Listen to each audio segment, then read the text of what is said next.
It is 8 o'clock. Welcome to the TST webcast on the Snap-on Modus, and I should say the Modus is like the Verus. It's also like the Solus. The Solus, thank you.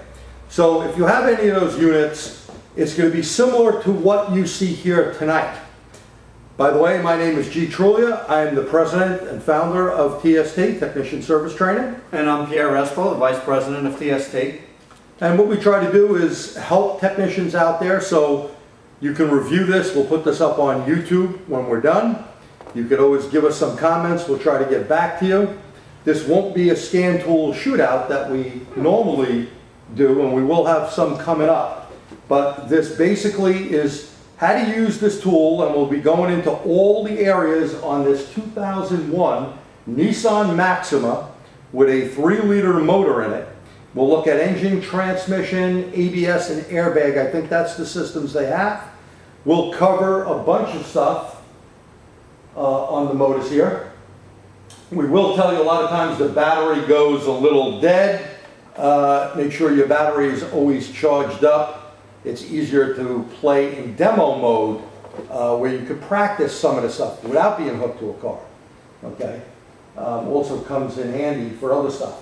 We will give you a commercial first and last.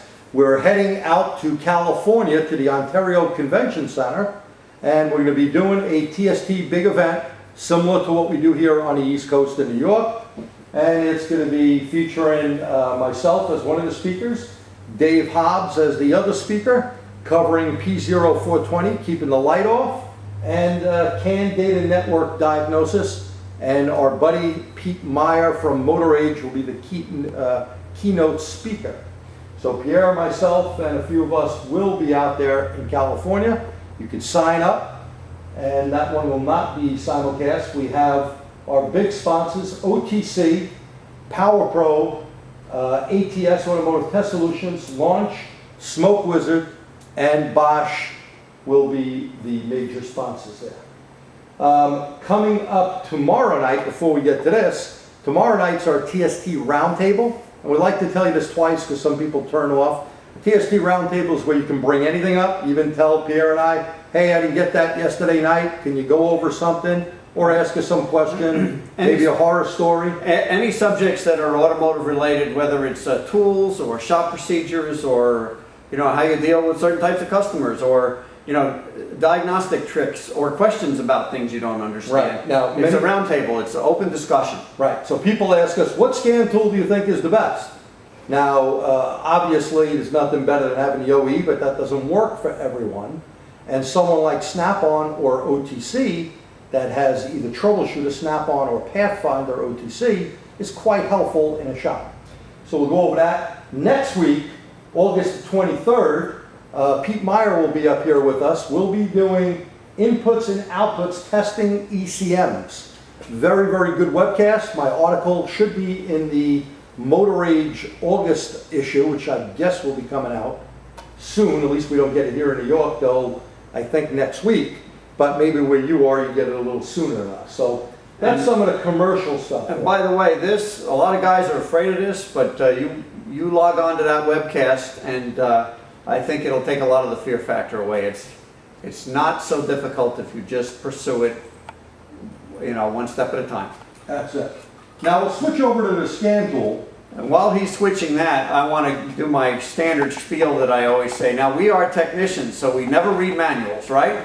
So part of our testing of things like the Modus or any of our scan tools that we test, do webcasts on or scan tool shootouts on, we want it to be intuitive. We want to be able to press those buttons and get the results we want, or at the very least have a help menu that we can pull up. So hold it, Pierre, we don't have to read a whole manual? We don't have to read a whole manual, because we hate to do that. It's the manual's it's like people with their cars, they never take that owner's manual out. The other thing, Doreen, if you'll home in on this, we're leaving the car key on, engine off for quite a while here, and we have a power supply maintaining the battery on this car because you don't want to create issues. Some cars, especially if you start getting into coding and programming operations, you can be smoking computers if you don't have a clean, stable power supply that's adequate for the programming operation or the coding operation you're doing. So in other words, if I make the battery go dead, which should happen as little as, I can tell you sometimes we didn't do it during the webcast. It can go down to 15 or 20 minutes, Yeah. you can have a dead battery.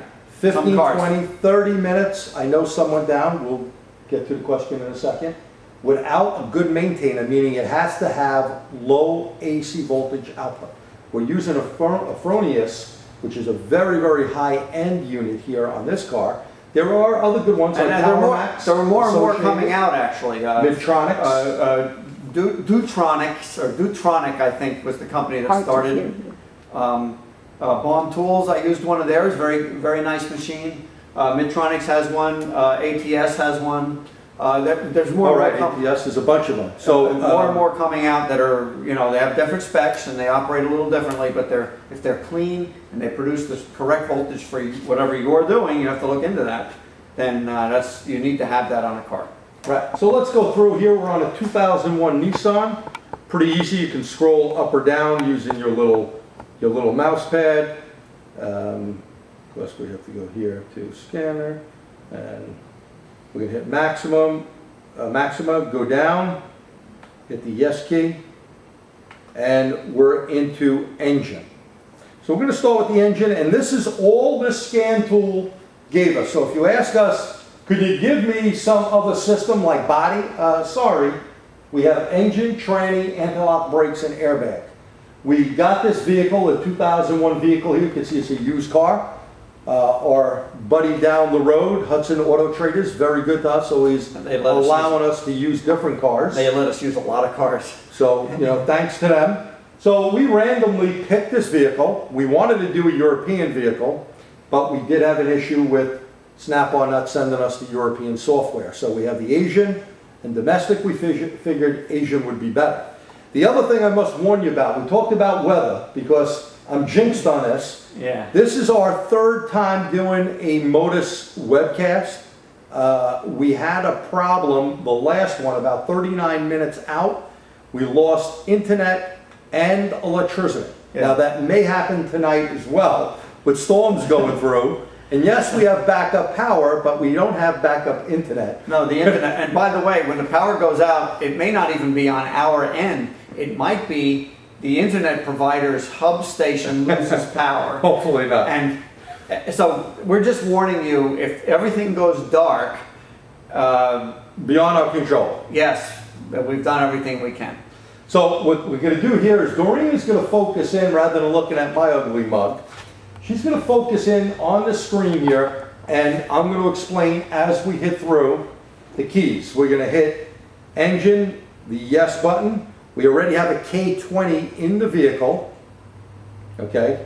Now sometimes, obviously, you can utilize the CAN unit if it's a CAN vehicle and not go with all the keys. Now, here's our main menu. Data, no codes, codes only, freeze frame, clear codes, actuator test, ECU part number ID, clear self-learn, idle air control volume learn, target ignition time and adjustment, generic functions, and troubleshooter. So, as any good technician, where do we want to go first? First thing we're going to want to do is look for codes if we have them. And We're going to do that. and if we have codes, we're going to want to look at freeze frame after that. Very good. Freeze frame. By the way, even if you're in generic OBD2, it is important to look at freeze frame, or even here with no codes present, I still want to look at freeze frame because I've come across some vehicles in the past where there was no code here, but there was something in freeze frame or a pending code. Now notice here, we did not have the option for pending code. We only had it for codes. So let's look at freeze frame, make sure nothing is in there before we go on and look at a few other things. Okay, so it says it's communicating. Now, obviously, the reason we want freeze frame information is because that tells us if something's going wrong, it tells us under what conditions it's going wrong. Oh, so if it happened at 60, we shouldn't be racing it up in the bed. That is correct. We're going to go nowhere with that. Okay, so And no if it happened at 35 below zero, you start looking for a temp sensor problem. Unless you live in Alaska. Unless you live in Alaska, right? and it's winter. Yeah. Okay, so now, we never hit this other one, clear codes, and I would hope that all of yous have a way of either storing the data, which means that you can put a card in the top slot and save your information, okay? Or you have a way to print, because let's face it, printing is very, very important. It's very important to make sure you got all that stuff. So Not only that, it's a soft pillow for your customer to right, know that whatever you told them was real, and backs it up. it also makes it so if they ever come back with a different problem, you can show them that it's a different problem. Now, if we have any questions there, Doreen, maybe you can let us know. No questions, okay. Now, one of the important things here, ECU or PCM or ECM, all the same thing. The computer part number. Why is this important?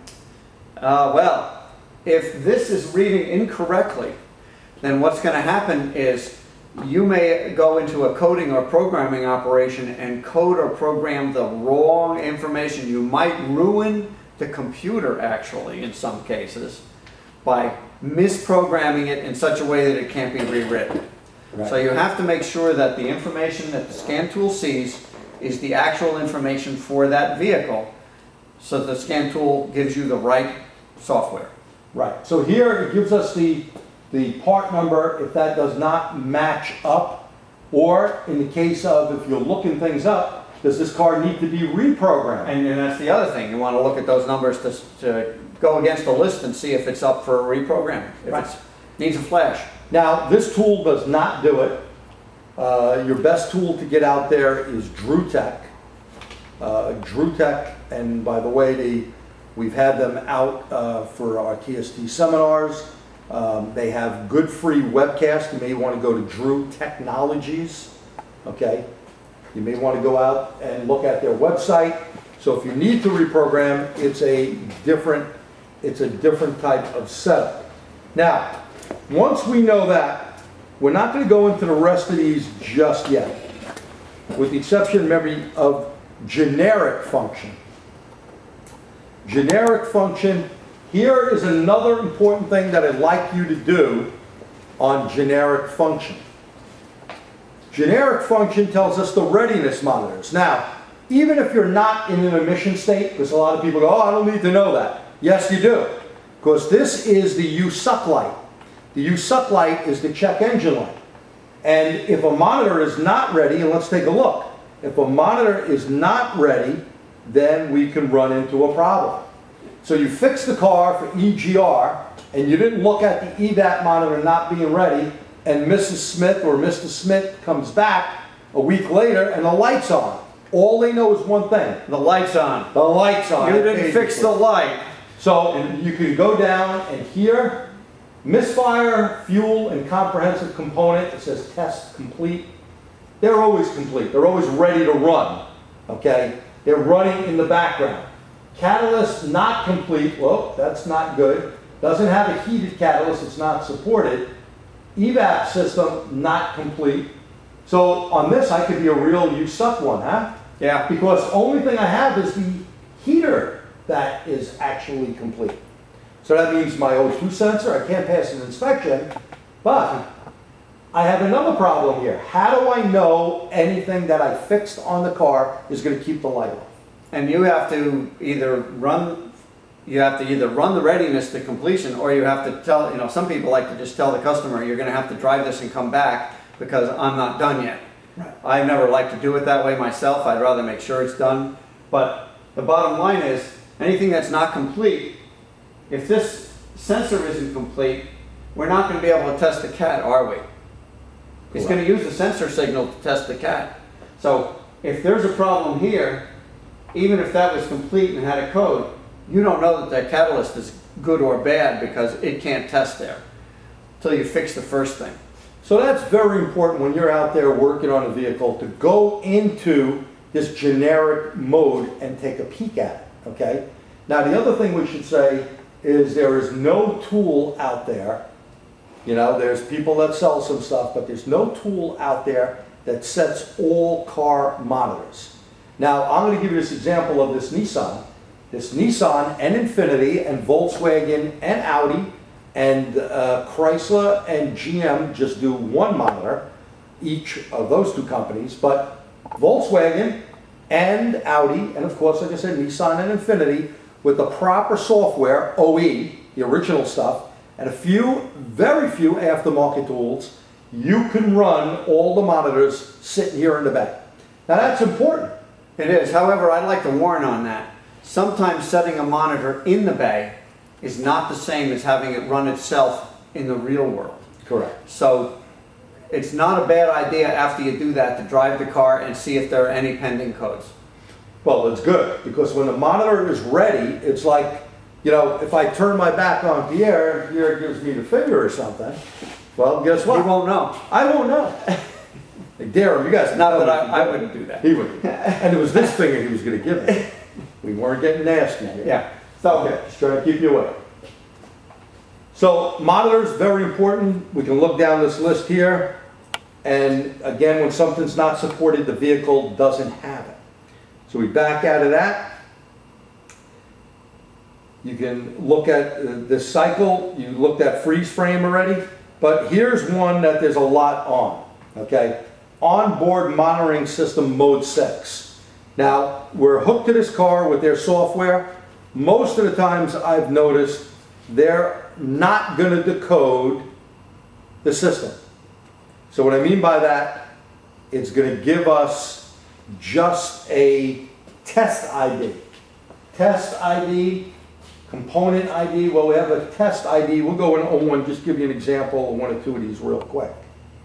So this is going to go in and query. What you're looking for really, does it say fail? If it says fail, then you're really worried. Okay? So here I have a pass. I have a minimum not available, but I have a maximum of 100. So I can't go over 100. And I read 0. So it tells me I passed. And that's very important. Okay. Now, where do you get the information? You can go to the OE website. You can go to NASTF, National Automotive Task Force.org, and click on OE websites. Okay. Now, I thought it was that one. I'm not going to go through much more of this unless someone has a question there, but you can see here's a whole bunch of hexadecimal data that you don't know what that's for. It could tell us evap is failing. It could tell us quite a few different components are failing. The O2 heater, the oxygen sensor, many of these different things. So I'm stuck on this one here, 23 there for a second. I'm just going to show you what it actually does or doesn't do. So let's look at this one now. It's collected the data. And this one is test ID 10, component 23. It's not a minimum, it's a max of 47. We tested at 29 and it passed. So that's pretty good. So let's get out of, that's mode 6 stuff. Let's go to that vehicle identification and look what that has. Now, mind you, a lot of these things are in other scan tools, but the bottom line here is you're going through the menu in a Modus, a Snap-on scan tool, and you want to be able to identify that the tests are running and that they're passing. And it's true of any scan tool, but obviously Snap-on sets it up so they're under test ID and component ID, and you have to just run through them one by one. Sometimes there's software that identifies that by a name. You don't really have to know the name until there's a problem. Then you can look up what it is. The idea is to know that everything is running properly and passing. And you can look at other tools like OTC or eScan, many other tools to code it, Auto Ingenuity. Different tools will give you that. And by the way, some tools, including factory tools, like the Tech 2, will not. That's a GM factory tool before they went to the MDI, does not give you mode 6 information. So don't always think you're going to be able to find it, but it is helpful if you can get to it. Now, do we have any questions so far on what we went on? No. Did I get that vehicle identification? You didn't get it. I guess I didn't hit the button or it didn't come up. Not all cars will communicate with this information. I'm looking at, is it going to give us the whole VIN number? By the way, it's also important because there are times when somebody can replace a computer in a car and the VIN logged into the computer is not the actual VIN of the car. And if you go for, there you go, VIN function mode is not supported here. Now, in many cars it is, but on this Right. car it's not. And right. The bottom line is, if you're going to a state inspection program and they're looking for the VIN and the VIN that they read is not the VIN of the car you're testing, they'll flag you as cheating, basically, when in reality somebody swapped the module. Right, someone took a computer out, threw it in, and some cars, you know, you do that on a newer car, it may not start. Put it back in the car you took it from. It may not start It may again. not start there. In fact, you might ruin it. Yeah, so be careful, don't just swap. It's not a good idea to swap computers unless you really know what's going on nowadays. Okay, so let's get out of the generic function. We'll talk about troubleshooter in a minute, but let's go to data. Data is going to be PIDs, parameter IDs. Live data, data stream, however it's written in other computers, and basically whatever the computer is seeing for information, sensor readings and so forth. All right, main signals. So you got two options here. Let's go to main signals Main first. signals and ECM inputs. And by the way, there are certain things, sometimes it's overwhelming, like even if you look on a Ford with their factory tool and IDS, there's so many different PIDs, it could be overwhelming. You do need to look at a few things. One is something like ECT, and if you could find IAT, intake air temperature, they should be within 10 degrees of each other, 5 to 10. Now you could look at some manufacturers like, I never remember a Toyota one, 7 degrees. Actually, Volkswagen wanted 2 degrees on a So- very cold, obviously this vehicle's This been car was run, running before. but on a cold car they wanted 2 degrees or they'd start setting faults. Right, and that's important to look at when the car is cold. When we say car, the vehicle is cold, Oh, by the way, that was 2 degrees centigrade, by the way, not Fahrenheit. not Fahrenheit. So this is Fahrenheit, 95, 84. This is what we're looking at. You notice our voltage is 14.1. That Fronius does a great job holding us. The barometric pressure voltage, or absolute pressure, in voltage, you can convert that. The mass airflow sensor, voltage. Now, of course, we're not running it yet. So that's like their baseline number. And I'll go down the list. There's the oxygen sensor, and it's at 0 volts there on the bottom. Of course. Some cars have a preset voltage of about 450 millivolts. Something like a Chrysler runs about 2 to 2.5 volts to 3 and 3.5 volts, depending on the car. Okay, so if you're checking a Chrysler oxygen sensor, don't be surprised if you put your meter or lab scope on that you do get a different reading besides 1. But 2 to 3 volts, isn't it still 1 volt scale? Right. What they're doing, they're not running a chassis ground, they're running a floating ground. And they're using that as a circuit test. That's They're, right. they're basically biasing the circuit so that they can test to make sure it's got no issues, that it's a continuous circuit. Now the other things we have here, IAC counts, since it's this temperature, it's 67 counts, meaning the idle air control motor knows it's going to start up this vehicle that's not stone cold. Probably if it was 30 degrees out, this would be somewhere maybe 110, It would be 150, be a higher number. just like the old days of racing your car up. Now we said all that, let's see if there's any questions. If you have any questions, please, while I take a sip of water. Before Jerry loses his voice. Okay. Um, Seems to happen a lot. I don't know. It must be from yakking. Okay. no questions? No question. Okay. Just flag us if you have a Yeah, question. so we don't- Anytime, ask a question. Okay, so you can see here we have throttle signals. We have some good things here. Air condition, load signal. This information, again, is going to change car to car. Right. And it's not necessarily the scan tool's responsibility. It's the car's programming a lot of times as well. As well, but some And scan some of it's the scan tools tool's responsibility. do not look for everything. Right. Now, we don't know here because we have not hooked up on this car a different tool, nor are we going to do that. That's Right. not our Yeah, objective. we're not trying to compare scan tools, we're trying Yeah, to this show you is what this one does. Not a scan tool shootout. So there, that's the end of our list here, Pierre. So I'm going to back out and go to the other list. And now we're doing ECM inputs. You know, So there should be a whole bunch of sensors, I would assume. yeah, air and coolant temp, mass air, oxy sensors, and so forth. So there you go. go. ECT, TPS, Speed. crank position, I guess. Yeah, Counts, mass airflow, vehicle speed. and the oxygen sensor voltage there. Let's see what else we got. Those are monitors, lean, fuel temp, 82 degrees Fahrenheit. Intake temp, 84. Evap pressure, Yeah, absolute pressure, of course, MAP. and that's important, by the way. Or, I'm sorry, air absolute, right? Yeah. Fuel level, Why does it have to know fuel level? Why do you have to know fuel level? that thing called evap. Yeah, because evap won't run when it's too low or too high, right? So we don't have a bunch of information. We got a decent amount, right? Yeah. But nothing crazy. A lot of basic sensors and basic information. Now, there's a couple of functions. You see here the highlights. If I want to go, I could save a file on to a card if I hit Y. See, it says save movie, save frame, save image. So that's something that you can do. If I put save image, it's going to store it, save and screen image, because I have a card in the unit. If you don't have one, it's a CF card, at least in the Modus. Very inexpensive.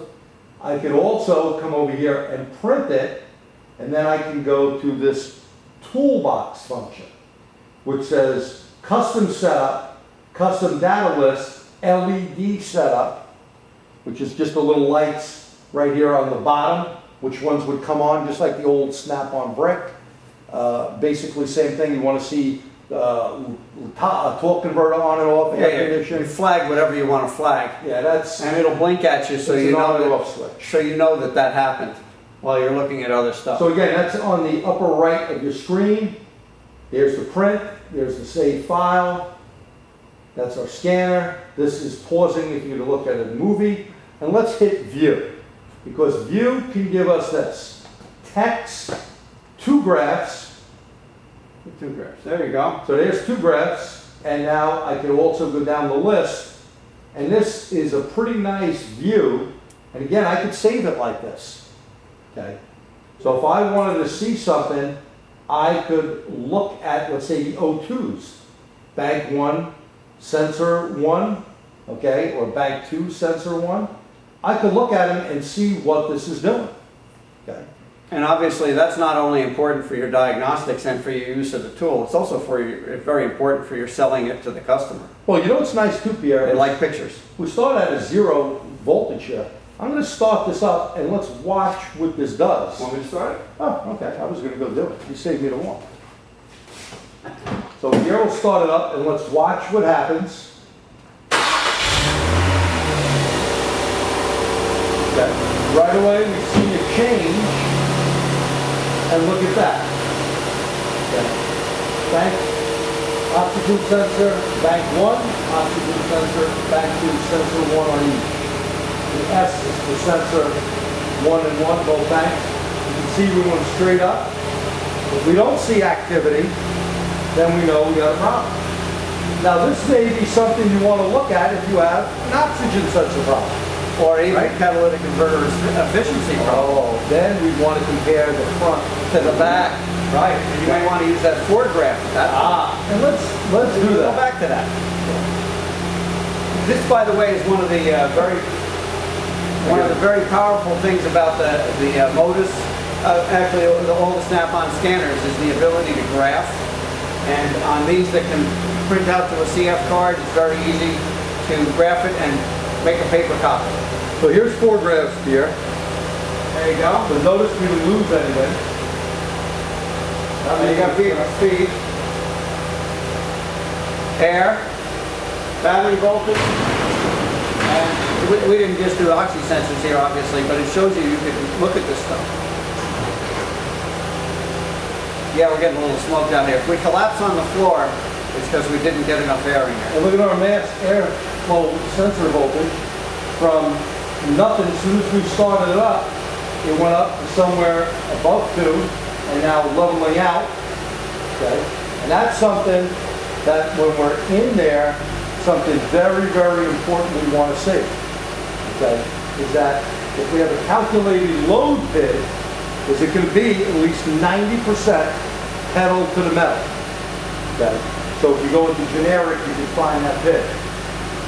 But let's go up and down here. And Doreen, I'm counting on you to tell us if you have any questions.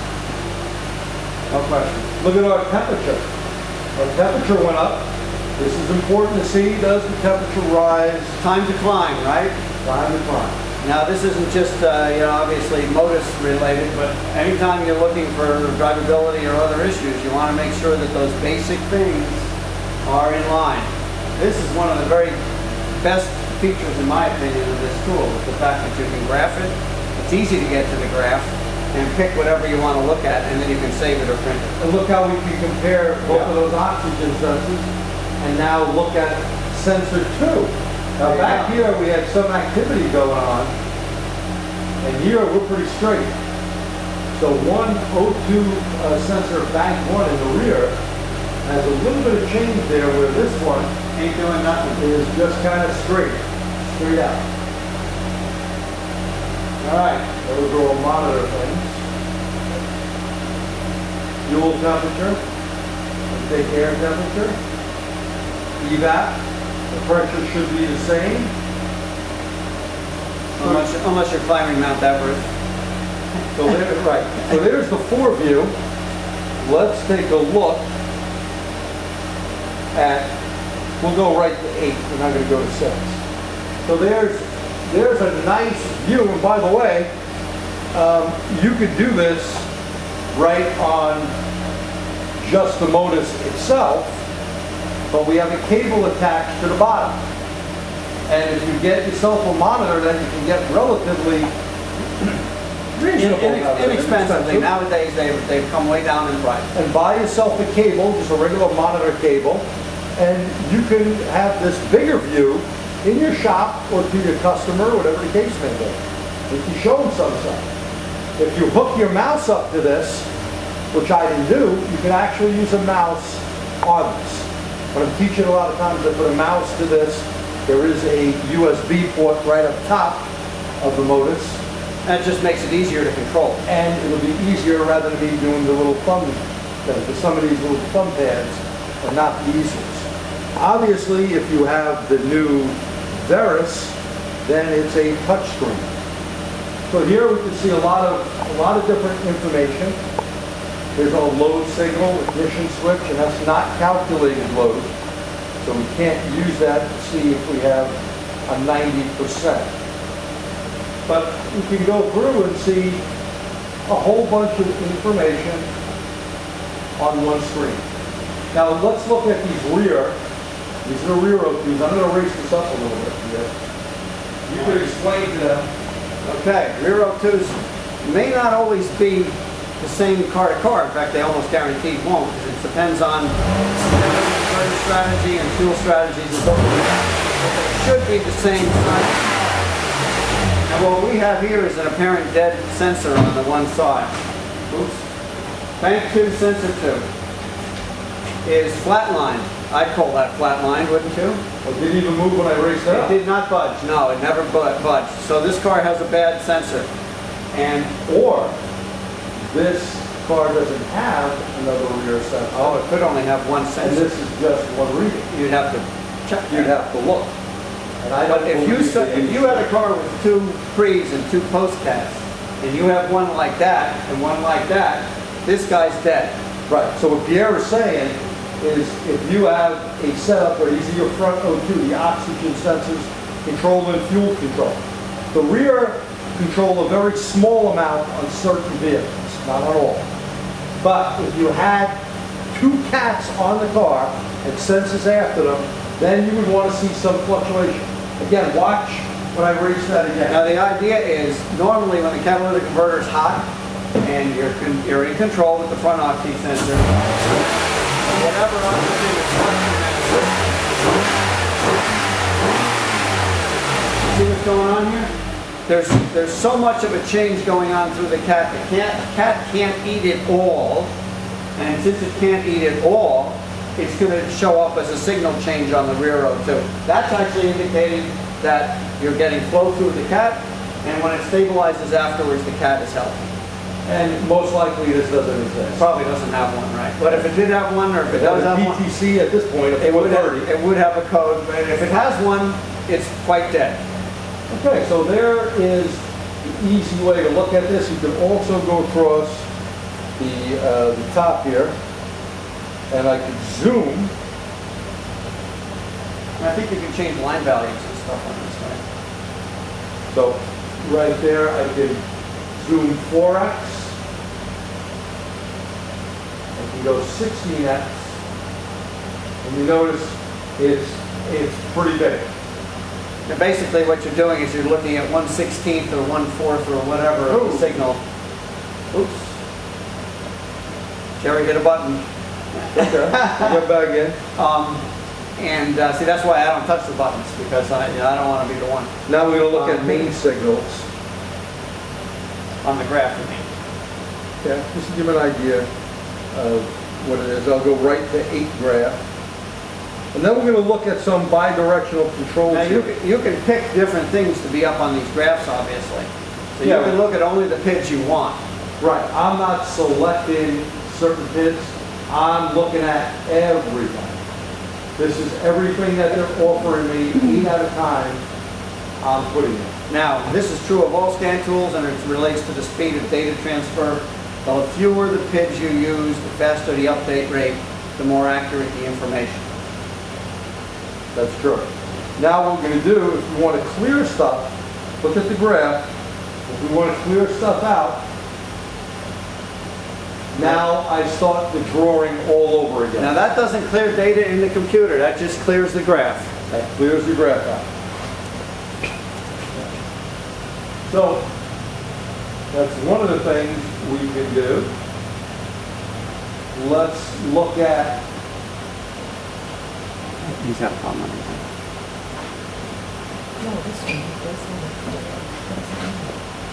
we'll go back in and look at actuator test. Actuator test is very, very important. Somebody just said it does have 4 O2s. Oh, it does? So this car has a flatlined O2. We didn't look. We didn't put it up. No. So if that's the case, I'm just surprised if it has 4 O2s, that we don't have a code. But it was cleared and the monitor wasn't run. The monitors haven't run, and this whoever this, the used car dealer probably cleared all the codes, and But he buys the cars at auction. and so somebody we don't else might have cleared the codes, and it is a true trip code, know. Right. And the monitor wasn't set. and the monitor hadn't set yet, hadn't run yet. So if it does have that, right, this is the D6. So we can tell him that. One of the little trade-offs with this used car lot is we tell him everything we find when we're looking at his cars. And guys, thanks for your comments. Okay, we appreciate it. That's what it's about, helping each other out. Let's look at an actuator test that could be very important. And here, do they really work or don't they work? Now, I know this one has electronic motor mounts. They're disconnected. And 2002 or 3 and up, if you disconnect them, the electronic motor mount, it will actually set a code. Sets a code. If you did it prior, and this is a 2001, it won't set a code. You get away with it. What a lot of people do is the computer may have a burnt circuit in it because of the solenoid out there. We've had a few of these in the past, pretty common. Of course, the right way to do is fix it properly, Right. and replace stuff, and make money. So let's look at this. Test fuel injection. Some of them you have to shut the car off with. And anytime you do something with the fuel injectors, you better make sure, if you're opening them up, letting the fuel out, that you crank it over afterwards. If not, we can get Hydrolock or washing down a cylinder. that. So here we have fuel injection percentage. Okay. And it says test. And yeah, there we go. I'm going up. You can hear the engine change it a little bit. But it would be nice if we scroll down and look at something. See what the change is actually. I should have used the mouse.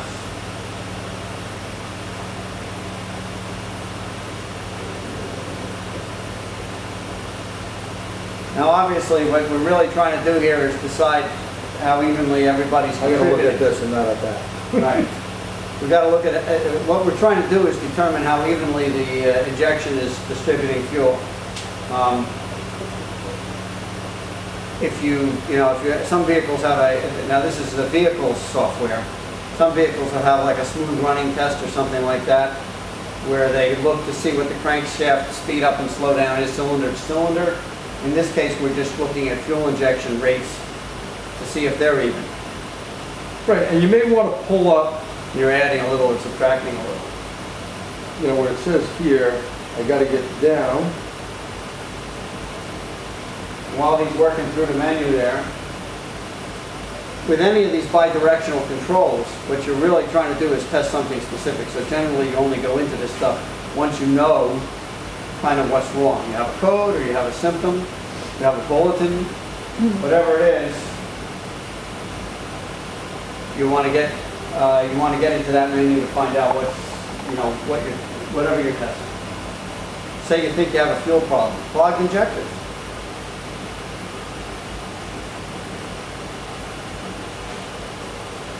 You can hear it say I'm taking fuel. He's taking fuel away. But now, if you were to put this on a scope at the same time and you saw what was going on with the line, you'd get an idea pretty quickly whether everybody was even.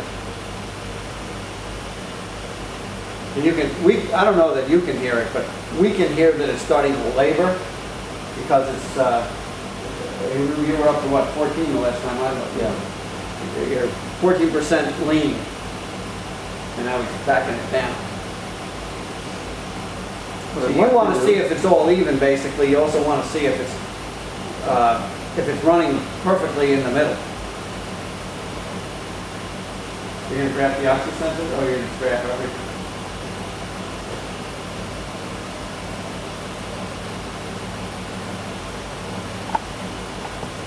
So I'm clearing it out, graphing. But the problem is I lose the bidirectional at that point. Right. I can go PIDless, But you can't do them both at once. or I can do text. So there you go. You know, the one thing I do want to do, and for some reason, is not doing it. I want to go to scroll and pull down and see what it says. You can't go over to it? I don't want to do it. Because what you'd like to do is pull up something like, is the O2 sensor or a fuel Right. injector if it gives me that. Right. Try to pull up PIDs when you do bidirectional, and sometimes many scan tool companies don't allow you to do it for whatever reason. So you see where it says test? I'd like to go over to scroll, but It's not letting. I try to go down, go up, can't do it, I hit yes. All right. Maybe it only works with certain cars, or Well, see this now, I should be able to go over. now at this point, obviously, we've totally reached operating temperature. DPS 0.56, pretty nominal idle setting. Mass air 1.3, right? Yeah, see, this is just allowing me to go up and down. It's just allowing it to origin and lean out the mixture to test out. Now we could do also, let's see what we can do with timing.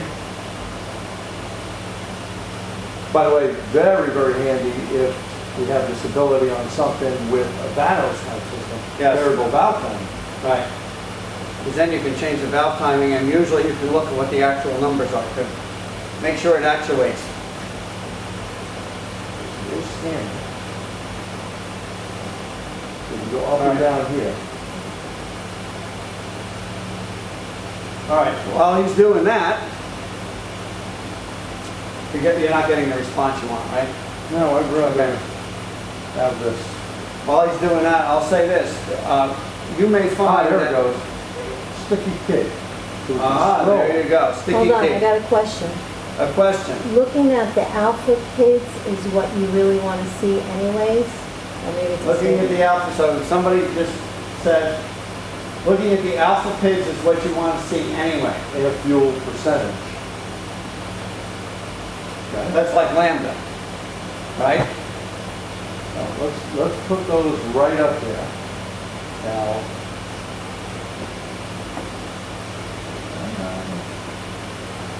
So this test changes the pulse with, on the injectors to give you a the different first, response? yes, the Yes, first one this is- checks the pulse width. The first one is changing the pulse width plus or minus, measured in percentages to enrich and or lean the mixture from whatever the computer thinks it should be. It doesn't necessarily mean it's where it should be. That's why we're testing. And I'm not actually sure, alpha, is that like lambda? Is that the same thing as lambda, where 1.0 would be perfect? And anything, It must be on their number. and just for those of you who don't know, and what I'm used to is lambda, it's what the Germans use. And lambda 1.0 is a perfect stoichiometric air-fuel ratio. Anything smaller is rich, anything larger is lean. This looks like it's running a percentage, so anything bigger would be richer, I think, right? Let's,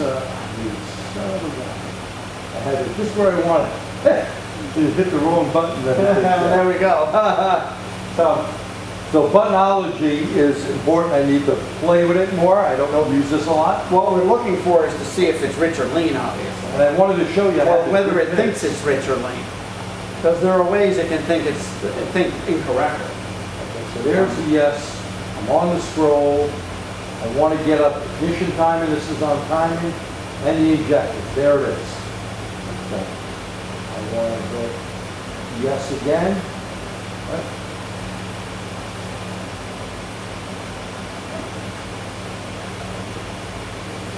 So you're going to get to what timing? You want to change timing? I have,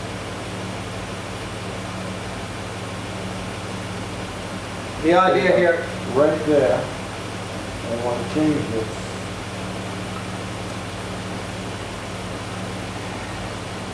so you see we have, oh, we don't have. There we go. There's timing. There's timing. Nine, Taking 10. away timing. There's the pit. And it's starting to run like a real dog, by the way. 7. Let's see how far it goes before it stalls. And look at the injectors. They're Yeah, also changing. yeah, based on the this is time. compensating. Now that's as far as it's going to let me go. There goes the fan. Electric fan just came on. Now I'm going to go up with the timing, bring it back. So it wouldn't let him retard it to the point of killing the engine. And we could do the same thing on the fuel. Now what does this do? This tells you how the system is actually responding to the timing control or to the fuel injector. Let me get out of here. Let's try that now on the injector that I got to hopefully have the buttonology right. And are there any questions there? No question. Any inputs, any tricks? We like the tricks. We like the, there's a lot of you guys out there might be more adept at this tool or this these screens than we are. Okay, we're going to look at, let's look at the oxygen sensors there and the fuel injector, so these pits. Yep. Okay. Is this test a manufactured specific test? This is something that they would have in there. In other words, that the manufacturer puts this into the PCM or ECU in this case and allows you to do if the scan tool manufacturer gives you that ability. None of these tests can be conducted if the manufacturer doesn't program it into the car first. Then the scan tool has to support it. So they all are in the car. Some manufacturers have more, some have less. And then the scan tool has to support whatever the manufacturer put in there. So Pierre, that's a real good way of saying what Pierre said. If the scan tool manufacturer does not put it into the computer, no scan tool, no matter who makes it. Even the is gonna do manufacturers. so. Right. Nobody's gonna do it. So it has to be programmed into there first, and then the scan tool you're using, whether it be Snap-on or any other brand, if they don't have that in their tool to go knock on the door for the command, say, I want to try this, it won't work. So you need both parties to participate. Right. Now, sometimes some aftermarket scan tools may not do everything the OE does because they didn't go through all of the data to put all of that in. So right now, we have up the oxygen sensor, bank 1, bank 2, just look at bank 1, and the ejectors. Okay, and the injectors. So let's see what happens as I raise this. So you can see we're starting to do some movement there. Look at that oxygen sensor that was 0.5. Now it's going all the way rich. So you know what that's telling me? This car can give fuel, can it? It can do it. And look at my fuel injector, 2.3, 2.4 on a command. And look at the rear catalytic converter oxygen sensor reading this real high. Oh, Sensors 1. Those are sensors. both sensors. Those are sensor 1. That's right, my mistake. Sensors 1, but they're both rich now. Both banks, and that's as far as I can go, is 25. Now, note that one side is 0.78 and one is 0.9. A little bit of difference there. Now that could be, you know, a little cloggage in some injectors, or a bad spray pattern, or it could be some little oxy sensor trip. You know, you'd have to chase that if you want it to be a perfection. Well, now we're going to stabilize it here and bring it down to 0.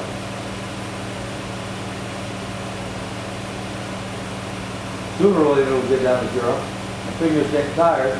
Before the spark plugs turn black.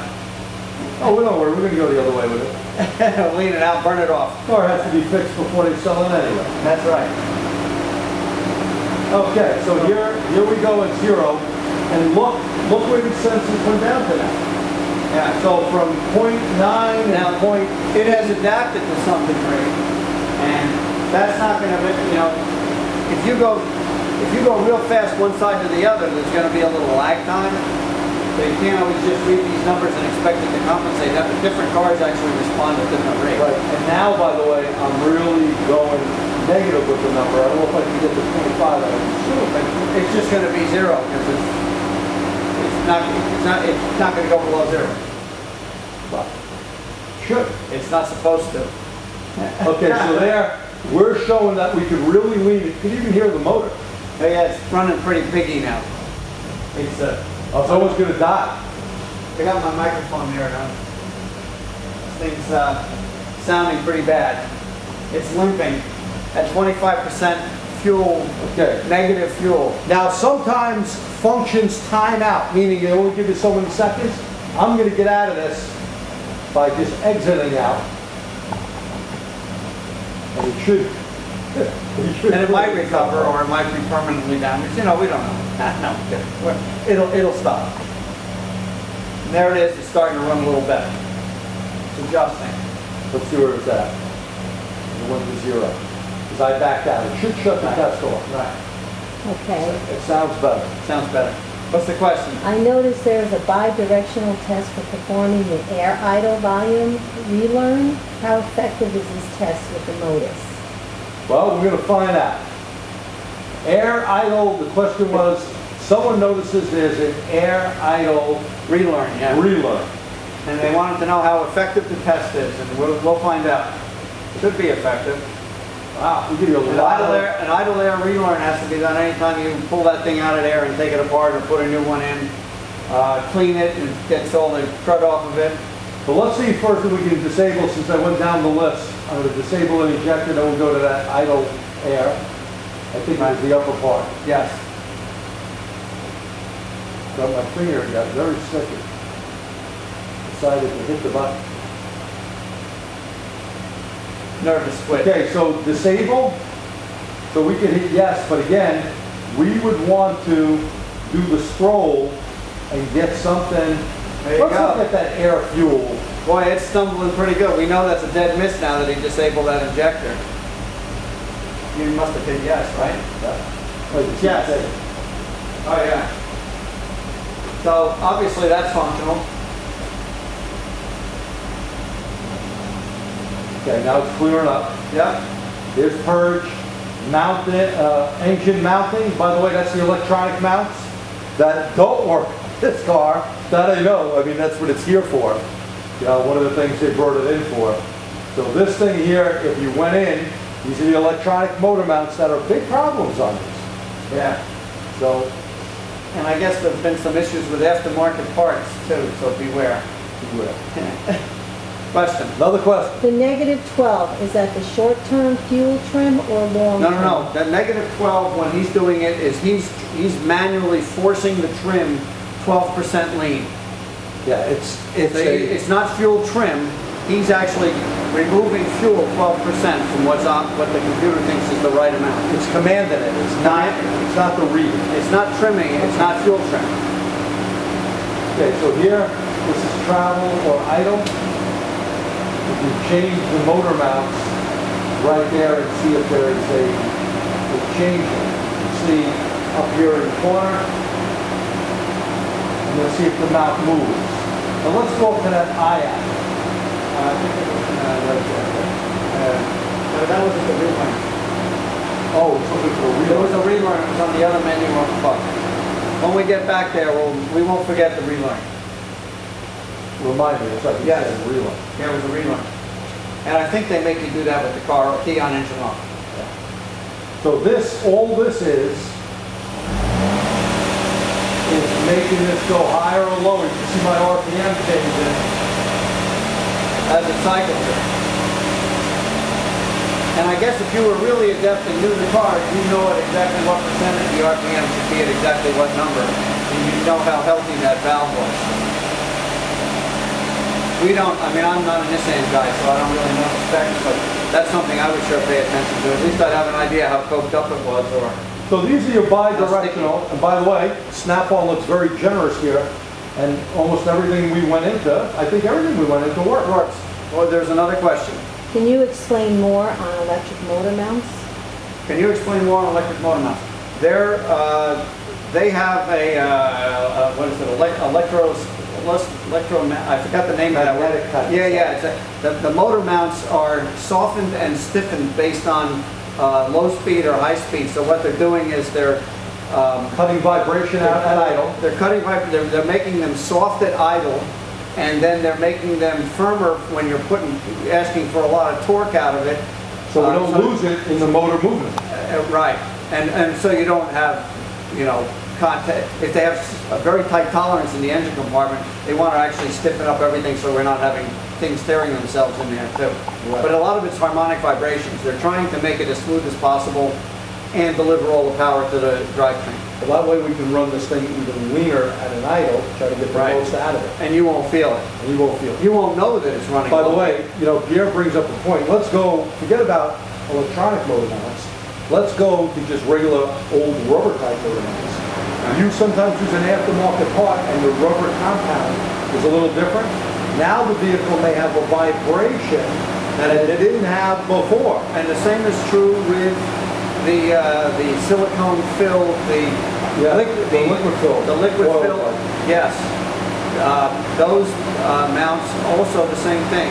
You get the wrong ones, or lesser quality ones, or they go bad and they leak all their fluid out, and now you end up with funky vibrations. You might think you have a misfire. You might think you have a valve train or some other, carbon deposits, whatever, and you're chasing that when in reality, look under the car and see if there's a stain from those mounts training out. They always leave a stain underneath it when they leak. Yeah, they're very kind. Very kind. Idle air volume learn. Now, we're not going to go through and do the whole thing, but it'll tell you idle air volume learn is a function to learn the idle air volume that keeps the engine idling within a specific range. Now, it's going to give you some of this that you have to do here. Perform accelerator pedal release position learn. Make sure that the accelerator pedal is fully released. Turn it off. We're not going to do this. This is a common problem on vehicles that have electronic throttle. And Nissans, by the way, are infamous for stinging people who clean the throttles, do an intake cleaning, and now they can't relearn it because they don't have a scan tool that can do it. This can do it. Right. Same with Volkswagen. Volvo. By the way, this can do it. We do get a lot of cars that come here people do own the Snap-on and they say, oh, it doesn't do it. Well, we even had to show one guy that it did do it. He wasn't going through all the steps. Yeah. If you don't follow all the steps where it says, In order. turn the ignition switch on and wait at least 2 seconds. Not you going 1, 2. It's me looking at my cheap Timex and going 1, 2. Okay? Sometimes another trick is, especially on some of these cars, you will have to disconnect injectors to drop the idle down to a certain speed. It will not learn unless you start taking cylinders out. By the way, if you ever unplug something, do not plug it back in with the key on, engine running, or key on. You can spike computer settings. So be careful when you do that. Any other questions? No. Okay, so let's get out because we're running low on time. This was our engine. We're about an hour, a little over an hour out. Let's look at Troubleshooter real quick. Because this is something, This is a very nice feature actually in the Snap-on product. you know, Snap-on and OTC, it's very, very important to have either one of these tools in your shop. You make the choice. We're not here to sell you anything. But since we're on the Snap-on tool, you can go in and you got code kits. To give you an idea, you go down the code list. You got a P0, we'll pick that, or a P1 manufacturer, or 2. Let's take the P0, and let's say you got something in the 4, which is emission related, and you got the dreaded P0420, #1 code in the country. Jerry's favorite subject. Okay. So when we click this, it's going to load some information. This is super, super useful.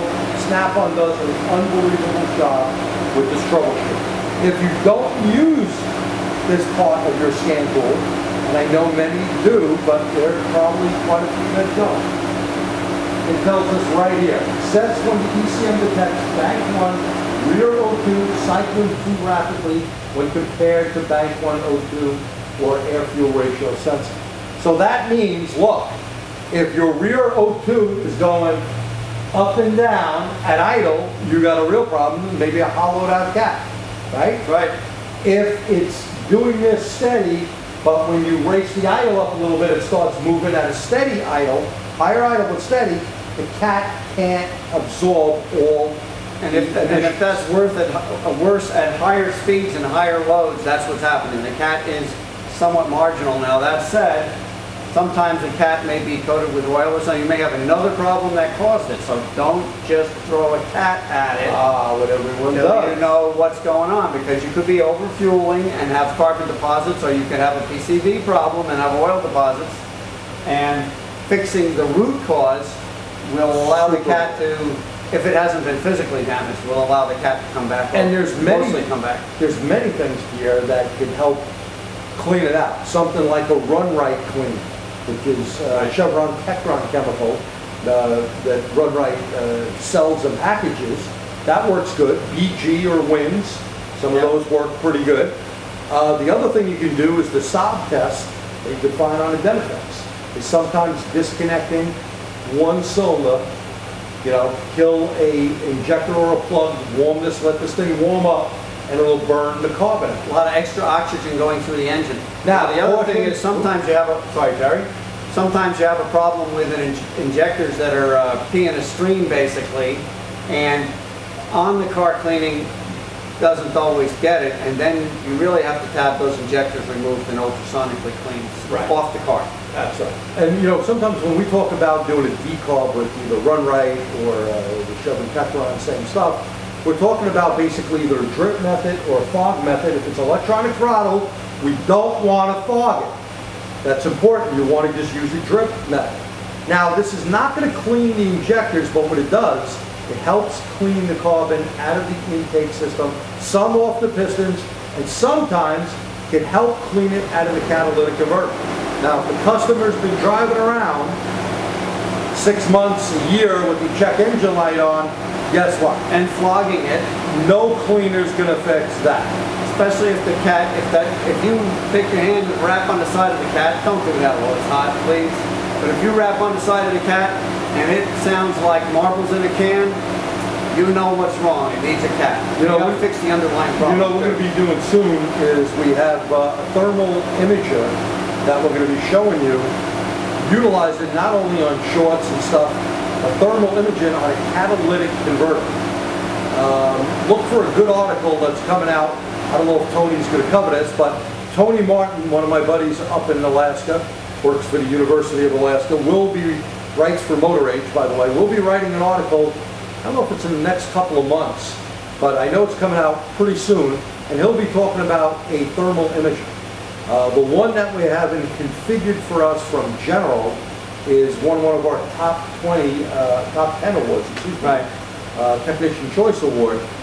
This tool is neat because it goes up to a way higher temperature than the flare Than the cheap one I got. So we'll be playing with that, and that'll show you the efficiency of the catalytic converter. Is there really a dead part in there? A lot of these you can get back to life. Again, it depends how Right. bad. If it's dead already, it ain't gonna get better. I say if you do a cleaning, you look at if the catalyst is improving.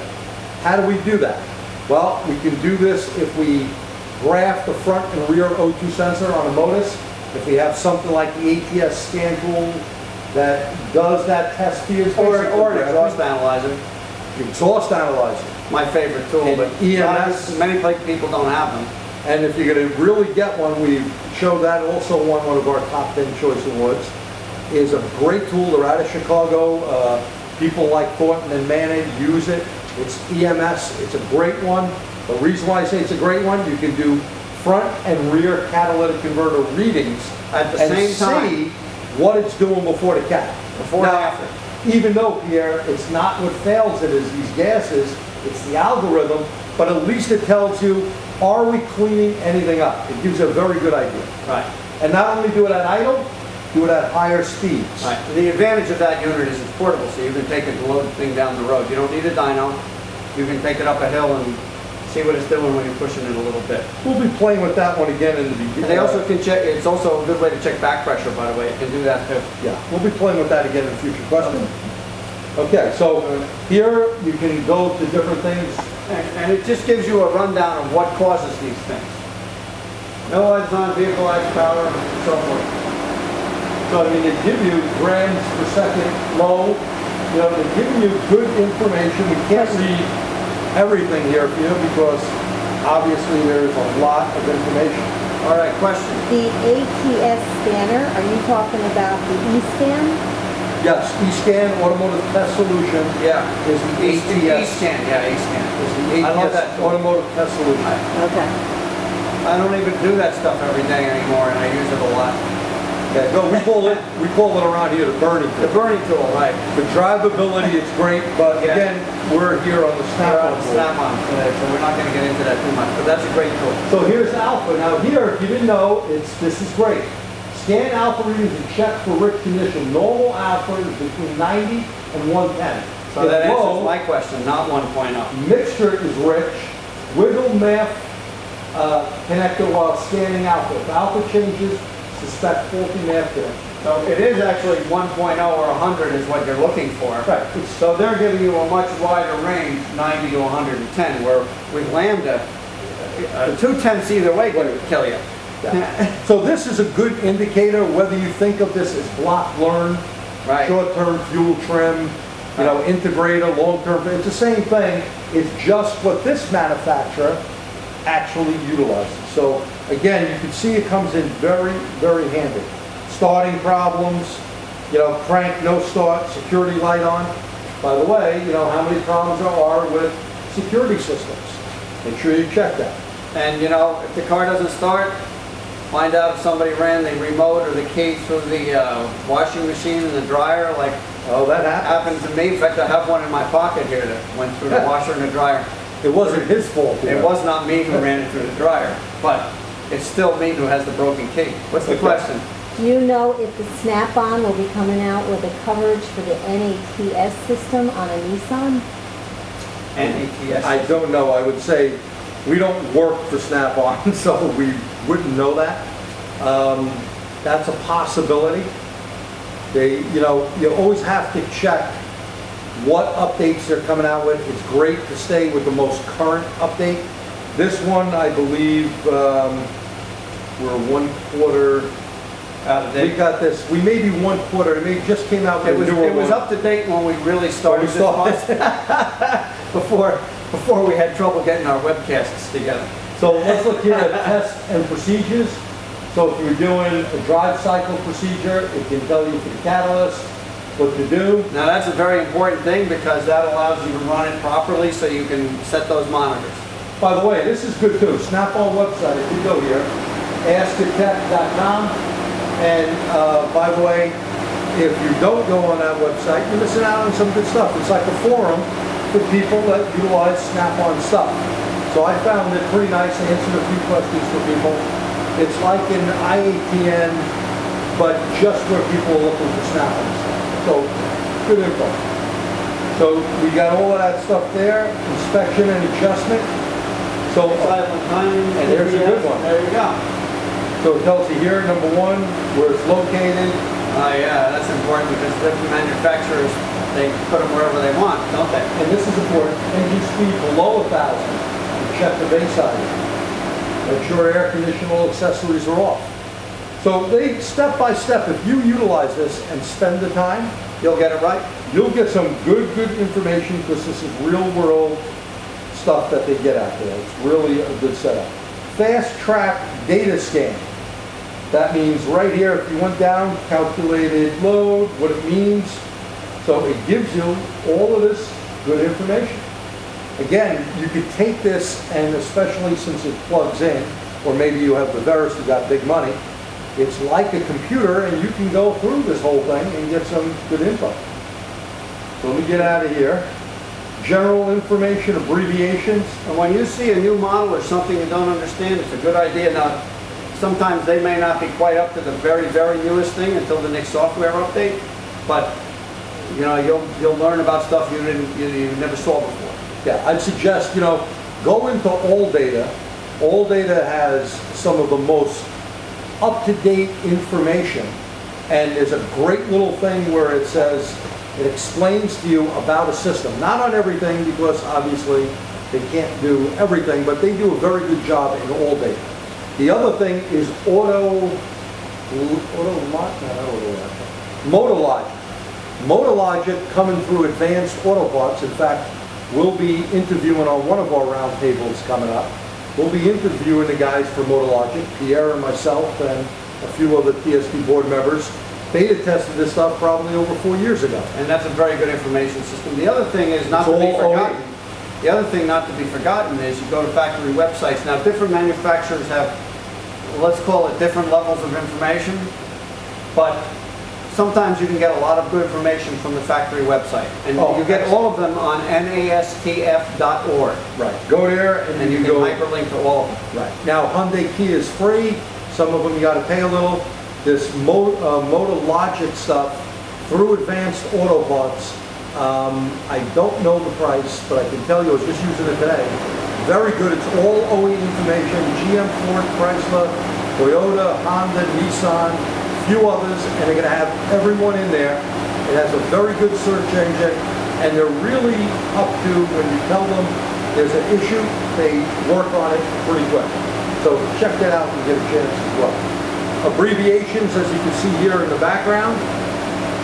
So we got different stuff. We'll get my fat head out of the way. If you didn't know what Barrow or whatever, they have that all in there. You can go down the whole list. And obviously, it's alphabetical. There's a lot of stuff in here. We can't go through everything tonight, but when you go through those menus, you look at, whatever subject you think it is, go to that letter and see what they got. And then always do this. It had it right there in bold. Read first. Read first, using clear, and it gives you a bunch of good information as well. We talked about, gathering codes. If the codes are present, you listen along with a number. Don't clear the codes, all of that good stuff right there in the tool. Now, let's go into different systems. Let's go into transmission, which I believe, Pierre, we're going to need the 14 key. I'm on it. So Pierre's bending down. I may not get up again, but... Better you than me. As he's switching out the key, we're going to go into, and I'm just going to shut the car off. All right, and 14 is in there now. For those of you who haven't really played with your Modus, or maybe you don't own it, we know the horn works. Sorry about that. The Snap-on tools are so versatile because they can do an awful lot of cars, and the reason they can do an awful lot of cars is because of these keys.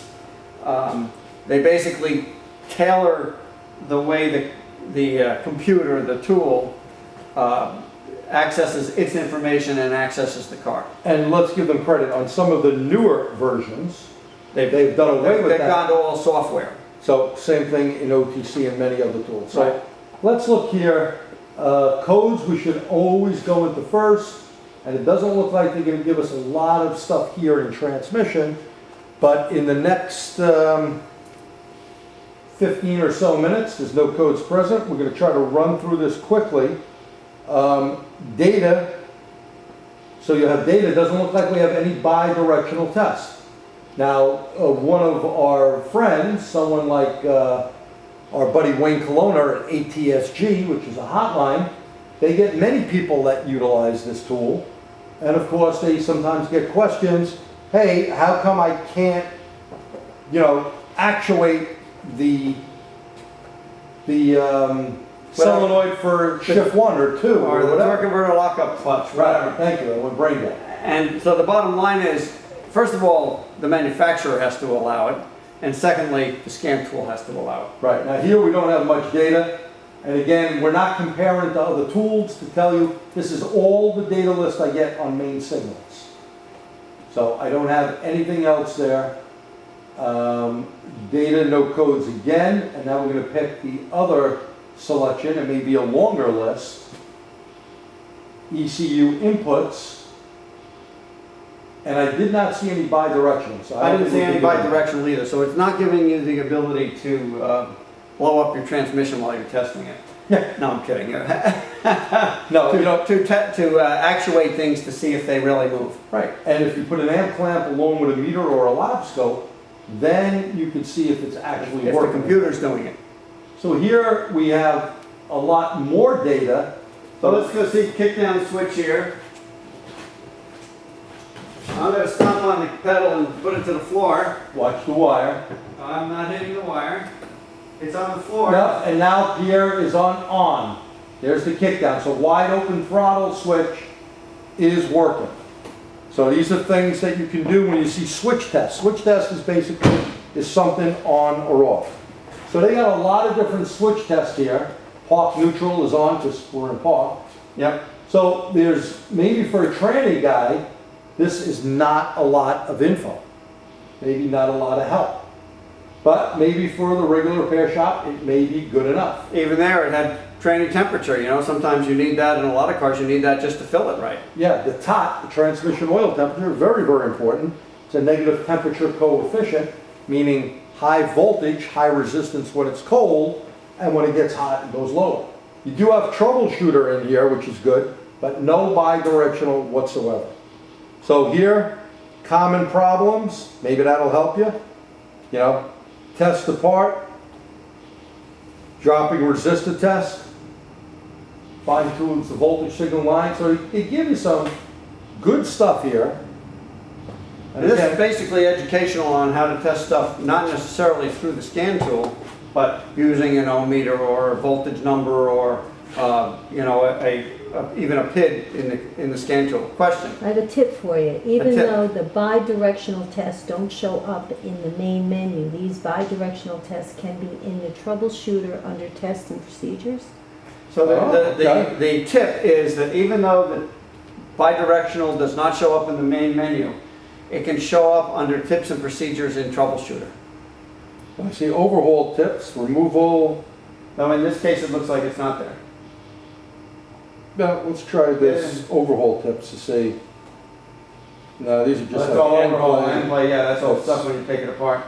Test the part, but thank you. I mean, it probably is true in certain areas of it. Yeah, and it may be, and obviously it changes manufacturer to manufacturer. So Shift solenoid you're saying test. may not have it for us, but you know, a Toyota might or whatever, some other brand might. But they give you good stuff here, the 20, 40 ohms. Yeah, You can- yeah. You know, the higher the resistance, the lower the amperage. So they're always looking for something that's probably 20 or over, that's for sure. Yeah, because too much amperage burns things, right? Yep. So that's all we basically have here. I mean, you got fast tracks, scan data, which is, oop, there was test procedure, didn't I? I think it was just in that, right? Yeah. Yeah. Okay. So fast tracks gives you all of the information, what should be on or off or whatever. Let's back out of that. Oop.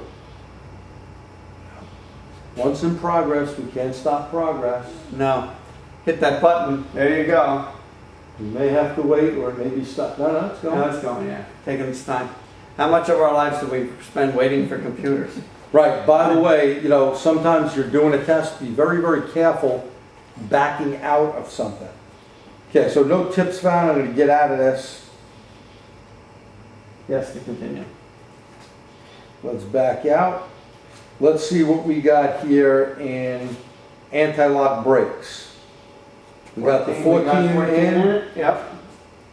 Let's see what comes up. Now, obviously, there's some things that you're never going to see in any car on bidirectional control, like we don't want an activation test on airbags. That would be a slap in the face. That would be bad. But here we have data. Let's look at the data. Again, no bidirectional. So if you're looking for something, you get a lot of these vehicles in.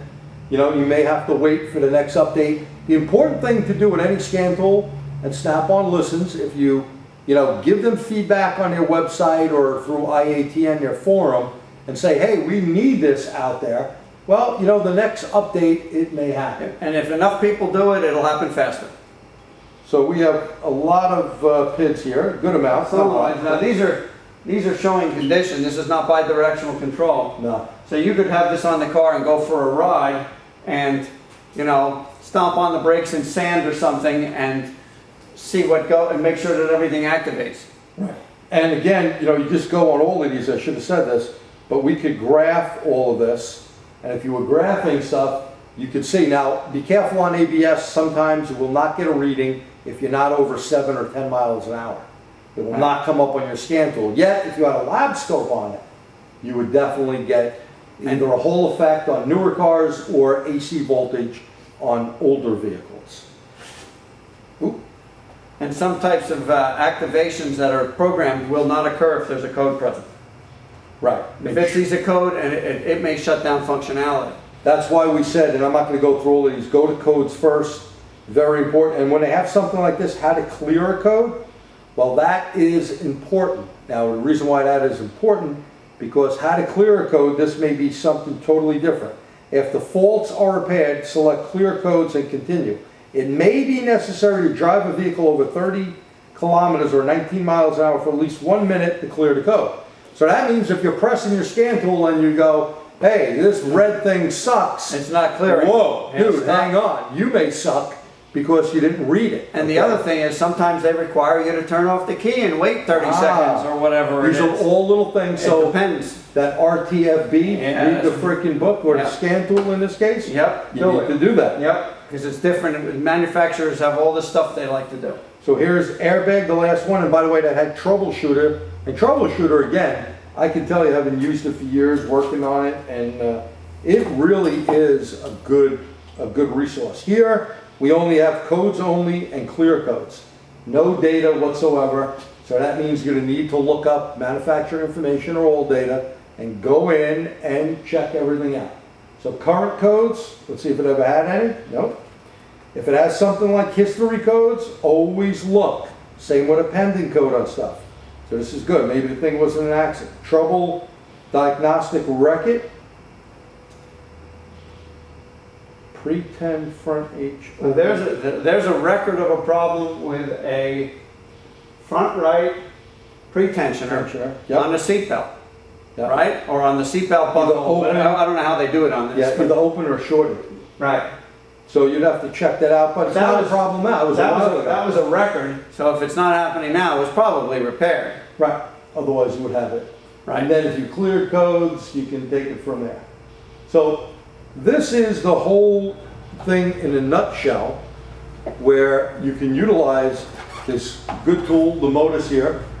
Okay. And again, we said if you just go to the bottom. This is not a special version. You can cut the bottom. This has been out for a while. It's good when you can put it on a big monitor. The cable is cheap, the monitor is cheap. It really doesn't take anything to do but plug this wire directly in, and again, you don't have a problem. It's a standard VGA cable, you know? That's all it is. Standard video cable. And for us to, the version we have is 11.4, so we are behind. That is what we were using it on. And again, you see scan and demo? Take it home and play with it. Because the better you get at buttonology on it, the easier it is. I mean, I would say one of the issues just with this is getting used to the pad. But I haven't played with it since it stormed, and God was good to us. These things are, yeah, we didn't lose electricity this time. So it was okay. So Yogi didn't have his saying tonight, you know, it's deja vu all over again. We were worried about that. One of the things I like about actually all of the Snap-on tools, they are extremely rugged. They're built to take the shop environment. We know we beat the devil out of them. I was going to say something else. And but it is common for the up-down buttons to get broken. You know how we flog them mercilessly, and the yes/no buttons, I guess, are the second most failed buttons on those, right? Right, but you know, Snap-on, and they fix them. yeah, Snap-on is good on it. You see the guy every week. It's a good tool. Yeah. Hopefully we gave you some insight and information on what it can do. If there's any questions, we'll take them now. And as people are writing some in, we want to remind you again, TSD is a 501c3, education approved, non-for-profit group. So, you know, by you guys joining up and making use of our membership, which helps you get some good information, sometimes some discounts to stuff, including training, sometimes equipment from certain suppliers, helps us put on all these webcasts, myself, Pierre, and Doreen tonight filling in for Craig. And the rest of the board at different times. Yeah, I mean, we put a lot of time in and we don't get paid for this. We do it to help you guys and gals out there that are turning wrenches. So, you know, think about that when you look at our stuff. Don't forget to go to our website, tstseminars.org. Go to YouTube. When you're at YouTube, type in TST Seminars, and you can see all the webcasts we've done. Remind you, tomorrow night, the round table again. Come and give us your comments on anything, questions. We're willing to see if we can give you the answer or try to get you the answer to stuff. Yeah. I think Doreen has some questions, and she's going to kill me if we don't answer them. Well, are you going to show us how to use the lab scope? The lab scope is not what we were doing tonight on this. I don't know if that, I don't believe that was in there. We did have a video up there on the lab scope. If we have enough people interested, we could show you that at some time in the future. This is a 4-channel lab scope that is not hard to use. Basically, these are the 4 channels. Those are standard BNC connectors. And then the screen becomes a lab scope. Yeah, and it's real easy to switch it to it, but because we're on an hour and a half here, we don't have much time to go before we need to get going and wake up at 5 o'clock tomorrow. So start a new day. We want to remind you again, thanks to our sponsors, Power Probe and OTC. We will have out in Ontario, California at the Convention Center our big event, bringing it out west now with the P0420, keeping the light off. CAN Data Network Diagnostics. Myself and Dave Hobbs will be the instructors, and Pete Meyer from Motor Age. Our other sponsors, Launch, Automotive Test Solutions, ATS, Smoke Wizard, and Bosch and Wells will be hopping on board to help us out again as well. Any other questions? Or We'll get to the questions. Let me get the sheet out before we're done. The 23rd of August, next week, testing ECM's inputs and outputs. Myself, Pete Meyer, and we'll get Pierre here to work for free once again. We'll be showing you some neat things. Look for my article on this same subject in the August Motor Age magazine. There's our information with our website, and here's my location here where I make money. So if you're interested in training, you can do that. Now we'll take some questions and this is all done through the ALDL Yes, this yes. is done through the diagnostic link connector. I'll just pull this out here because we got a long extension cable in the car. This here is plugged right into the diagnostic link connector. Only difference was we use different keys, and if you have the update for the newer unit, or I know the Verus, you don't need the keys anymore. Yeah, they're getting away from keys, Sorry, but get- basically this was their way of having a system that was robust but could handle a lot of different makes and models. And now eventually they've added enough memory and software into the computers themselves, That scan can handle tools it. themselves, so that they can handle it without the keys. Okay, next question? And Don says, great presentation, thank you for all the info. Well, You're thank welcome. you, we thank you. Without you, we wouldn't be doing this. And, from two old guys here that wrenched it for many years, we thank you for your time and hope to see you back again. Don't forget tomorrow night.